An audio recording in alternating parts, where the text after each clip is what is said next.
Vou conversar agora com o Dr. José Roberto, nosso querido parceiro de toda terça. O doutor é geriatra, especialista em Alzheimer, né, doutor? A gente fica muito feliz de te receber toda terça. Tudo bem, querido? Tudo bem, muito bem. Mas hoje eu tenho uma lista de perguntas aqui. Vamos lá. Uma lista de perguntas, você pode ligar também e deixar a sua perguntinha, 3315-1390, tá bom? O nosso tema de hoje é dúvidas frequentes, né, com relação a essa idade, que todos nós um dia chegaremos, se Deus quiser. Deus quiser. Deus quiser. Não fizemos muita besteira no meio do caminho. Exatamente, né, doutor? Tem que controlar aí. Qual que é a diferença de geriatria para gerontologia? O que é isso? Na verdade, gerontologia é todo profissional, todo que estuda o envelhecimento. Então, gerontologia é o estudo do envelhecimento. Então, tem o geriatra é um gerontólogo, né? O psicólogo que trabalha com o idoso é um gerontólogo, o fisioterapeuta, tem hoje com questão de aposentadoria, direito do idoso, tem advogados, né, que são gerontólogos. Então, na verdade, gerontologia é todos aqueles profissionais que trabalham com envelhecimento. Tanto que a sociedade brasileira chama Sociedade Brasileira de Geriatria e Gerontologia. Então, essa pergunta vem bem de encontro com isso. E geriatra é o médico que trabalha com o idoso. Então, todo geriatra é um gerontólogo, mas nem todo gerontólogo é um geriatra. E você aí está nos assistindo agora deve procurar um geriatra, viu? É sim, porque a gente tem que prevenir aquilo que pode ser que um dia apareça no futuro. Tem gente que fala assim, geriatra é só médico de quem já está na certa idade lá, né? Mas não, né, doutor? A gente tem que procurar desde cedo. O envelhecimento é inevitável, então nós temos que envelhecer bem, envelhecer com saúde. E envelhecer não começa com 60 anos, né? Na verdade, a gente põe aquele número 60 anos, terceira idade, 65 países desenvolvidos, mas não tem essa data marcada para a gente começar a envelhecer. Nosso relógio biológico não respeita o nosso relógio de pulso ou de parede de casa. Uma das maiores queixas, assim, né, das pessoas que já estão alcançando essa idade avançada é com relação à memória. Realmente, isso é fato?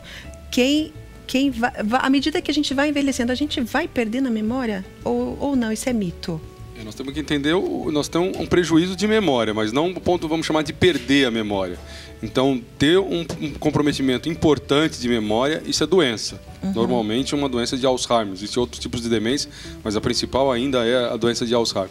Então, o ponto de perder a memória, não. Isso, o envelhecimento normal não causa isso. Né? A gente pode citar alguns exemplos aí que o Paulo Altran, com 87 anos, subia ao palco e decorava uma peça de teatro inteira. Então, o que levou o Paulo Altran não foi a idade, foi o cigarro, né? Tá certo? Então, ele e tantos outros, né? No dia a dia, tem tantas Joãos, Marias, Josés e tudo mais que tem bastante idade com memória boa.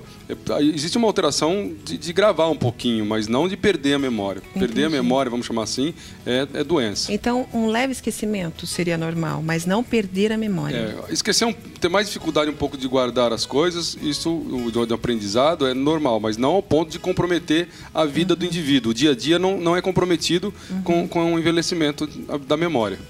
Mas já falando do Alzheimer, que realmente já é a perda da memória, é uma doença mais grave no caso, né? Quem tem Alzheimer na família, o filho, o neto, vai ter também?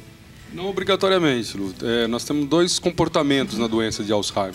A doença familiar esporádica, né?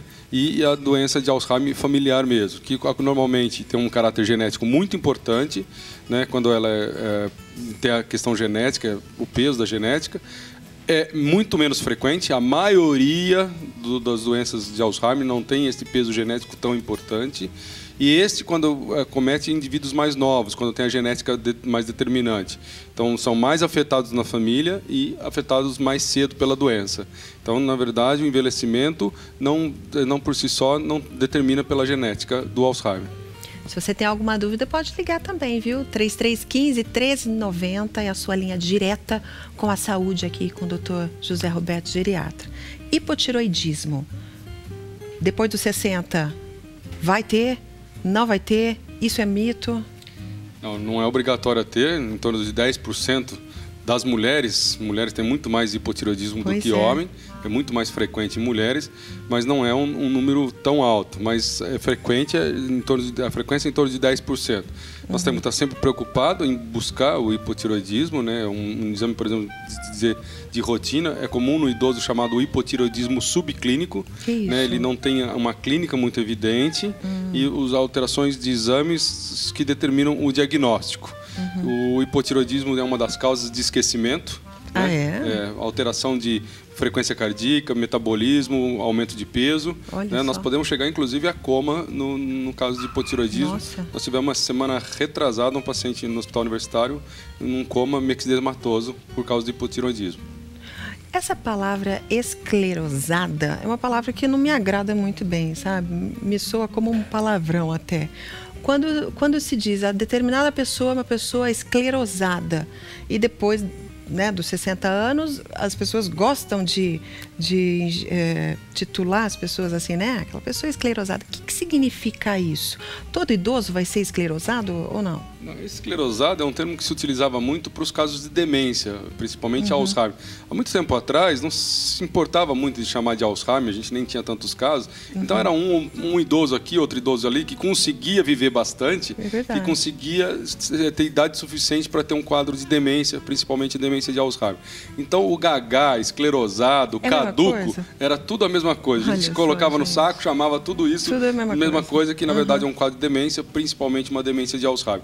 Mas é que eram tão poucos que tinham o privilégio de viver bastante, até 80 anos ou mais, para ter um quadro de demência, que a gente de vez em quando achava um esclerosado por aí. Mas hoje o número de demência tem aumentado, então a gente prefere determinar a causa da demência, a etiologia da demência, e a gente tem ouvido menos esses termos esclerosado, gaga e caduco. Ai, que bom, né? Eu não gosto desse termo, gente. Esclerosado. É muito pejorativo, né? Eu acho que soa tão mal, sabe? Até para quem recebe, não fala isso não, opinião. A gente sabe que o exercício físico é fundamental em qualquer idade, né? Desde que a pessoa tenha condições, o médico tenha liberado para se exercitar. No caso dos idosos, que começam naquela idade, vamos supor, com 70 anos vai começar a fazer a primeira atividade física da vida. É possível? É perigoso? É possível, é recomendável, mas esse idoso precisa fazer uma avaliação médica inicial para ver se ele tem alguma contraindicação, se ele tem alguma restrição, até do ponto de vista cardiológico, que limite iniciar uma atividade física, porque pode ser nesse início de atividade física que ele vai infartar. Então, nós precisamos tomar um cuidado com esse idoso, com essa pessoa que não faz atividade física regularmente. Nós não estamos falando lá daquele que vem desde os 40 e está com 70. Não, é aquele que vai começar. Exato. Está com 80 anos, o médico falou, exercite-se. Aí tem que fazer uma avaliação. Tem que fazer uma avaliação. Não dá para ouvir o vizinho. O vizinho está caminhando, está fazendo isso há não sei quanto tempo, eu também vou fazer. É muito perigoso. A primeira avaliação seria o recomendado uma cardiológica?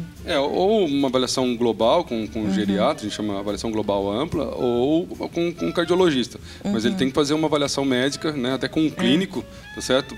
Dizer se ele tem fatores de risco, porque a gente tem que ver se ele fuma, se ele é hipertenso, se ele é diabetes, se tem colesterol, ou seja, se ele tem muito risco para o infarto. Entendi. Então esse paciente muito provavelmente vai ter que ser submetido a exames cardiológicos, né, que era o chamado check-up, né, para ver se ele tem condições de fazer atividade física regularmente. Até porque existem vários tipos de atividade física, às vezes ele está focado só numa caminhada, né, e de repente uma hidroginástica, alguma coisa diferente seria o mais ideal. O sol, para mim, doutor José, é algo assim, eu não vivo sem o sol. Eu preciso do sol para viver, não sei se você me entende, sabe? Eu preciso de 10 minutinhos ali no sol. O sol para o idoso, ele é importante por quê? Além dessa sensação, né, que a gente tem de bem-estar tremenda. Essa sensação, tem até uma reportagem agora na revista recente agora, mostrando a dependência das pessoas ao sol. Você assim. Provavelmente deve ser uma. E o sol melhora serotonina. Então, é que nem chocolate, aquela sensação de bem-estar, que a serotonina está deficiente na depressão. Então, o sol, ele acaba, em algumas pessoas, causando uma dependência mesmo. Até Nossa, eu sou isso. dependente. Alguns pesquisadores acreditam nisso, que essa dependência. O sol, basicamente, ele é fundamental para a produção de vitamina D. Tá certo? A vitamina D ela é produzida na nossa pele através dos raios solares. Certo. Mas para esta produção, nós não podemos usar protetor solar, filtro solar. Exatamente. Então teria que ser o sol sem protetor solar. E aquele solzinho fraquinho da manhã, né? Não é meio-dia, né, gente? Sem protetor, daí já era, né? Esse que é o problema, né? Nós vamos tomar o sol, para a gente produzir maior quantidade de vitamina D, seria o pior sol.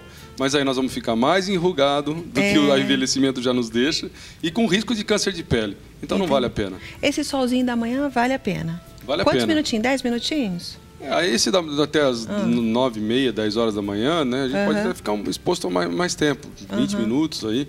O ideal que eu sempre falo é aproveita para fazer uma atividade física ao ar livre e já toma esse sol. Então a gente mata 2 coelhos com a cajadada só. É verdade. Faz exercício e toma o sol. É verdade. Ai, gente, é uma delícia, né? Eu não tomo sol para ficar bronzeada, não. É realmente por essa sensação, sabe? Boa que dá. Os ossos, com o sol, os ossos ficam mais fortes por conta da vitamina D? Isso, porque a vitamina D é importante para a absorção de cálcio. Então, ela ajuda a absorção de cálcio no intestino, ela tem um metabolismo no osso. Então, o cálcio e a vitamina D andam juntos. Então, para ter um osso forte, eu preciso fazer o osso se movimentar, ou seja, exercício físico, uma ingesta adequada de cálcio e vitamina D, ou através do sol, ou através de uma ingesta adequada de vitamina D. E as tonturas, hein? Agora eu vou falar para você, presta atenção, minha amiga, meu amigo, levanta rápido a cadeira daquela tontura. Confunde até com labirintite. A tontura nessa idade, a partir de 60 anos, todo mundo vai sofrer com tontura, labirintite? Tontura é muito, muito, muito comum nesta faixa etária. Ela pode acontecer em outras faixas etárias e é muito comum. Eu acho que eu gostaria de aproveitar o momento agora que você colocou, tirar o rótulo, né, de que todo mundo que tem tontura fala que tem labirintite. Isso não é verdade. A causa de tontura é variável, tem muitas causas de tontura, tem a hipotensão ortostática, que é a pressão baixa, que é isso que você colocou, quando a gente levanta da cadeira rápido, a gente pode ter uma tontura. Isso não tem nada a ver com labirintite. Não, né? Não tem nada a ver com labirintite. Labirintite é uma inflamação do labirinto. E a gente, nesse momento, não tem isso. Pode ser uma arritmia cardíaca que está dando essa tontura, pode ser uma doença, que eu vou falar o nome complicado aqui, mas ela é simples, que é vertigem posicional paroxística benigna. Nossa. Que é uma vertigem que a gente tem quando a gente muda a posição do corpo. O paciente relata pra gente, assim? quando ele está deitado, ele vira para determinado lado, para a direita ou para a esquerda, ele começa a rodar o mundo, e essa tontura, essa vertigem é muito importante, né? Então tem várias causas de tontura que não a labirintite. E a maioria das pessoas é rotulada como, tem labirintite, tontura igual a labirintite. Não é verdade. Não é verdade, tem que avaliar. O Romildo ligou, ele tem 66 anos, um beijo, Romildo. Ele diz que ele esquece muito, principalmente as coisas antigas. Ele é motorista. Ah, não, peraí, que a Fer está me corrigindo. As coisas antigas ele lembra, ele esquece as recentes. E ele é motorista e está esquecendo as cidades por onde ele tem que passar.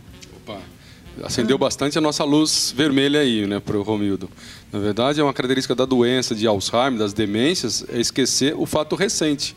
Lembrar o passado não é mérito nenhum. Entendi. Então, ele tem algumas características de um quadro demencial inicial. Pode até não ser, pode ser um quadro depressivo que está mascarando, simulando um quadro de Alzheimer, por exemplo. Mas esse fato de ele estar esquecendo trajetos novos, principalmente, lugares, outras cidades, trajetos lugares que já passou também. Então, ele merece uma avaliação bastante rápida, porque quanto mais cedo a gente começar a tratar, melhor. Ô, Romildo, procura logo seu médico, tá, meu querido? Deixa passar não, porque senão aumenta, né? A gravidade. A ideia da medicação é estabilizar mais o quadro e a gente prolongar o declínio da doença. Então, ter melhor qualidade de vida e menos dependência dos outros. Marli, um beijo para você também. A Marli ligou, a mãe dela faleceu de Alzheimer. Alzheimer mata? Sim, com o passar da idade, com o tempo, a doença vai avançando. É uma doença que, infelizmente, apesar do tratamento, é uma doença irreversível e progressiva. Nossa, então, o paciente na fase terminal da doença, na fase grave, dentro da fase grave tem a fase terminal da doença, o paciente fica acamado, não fala mais, não come mais, né, por meios próprios, e aí ele atinge até uma posição fetal, aquela posição do feto na barriga da mãe, né, e aí é uma posição fetal, fica pesando muito pouco, questão de 30 quilos, e vem a falecer. Ela está com medo de também sofrer com Alzheimer. Não, como a gente disse aquilo, não obrigatoriamente porque a mãe dela teve, que ela vai ter. Né? A chance disso é bem menor.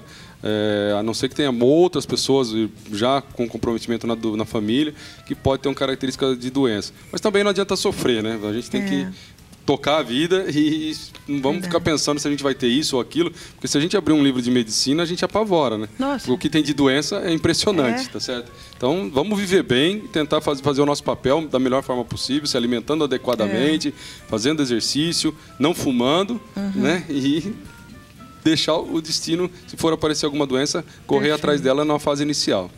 Que recado lindo que o Dr. José deu agora, hein? Sempre tem que verificar antes, viu, gente? Por isso, quando eu falo assim que o geriatra não é o médico dos velhinhos, como o pessoal costuma dizer, é realmente para prevenir, né, lá no futuro aquilo que você possa vir a ter. Semana que vem, nosso assunto é incontinência urinária. Será que todo idoso vai ter incontinência urinária? O Dr. José vai responder semana que vem. Pode ser, doutor? Tranquilo. Obrigada, querido. Uma ótima semana, tá bom? A todos nós. Obrigada.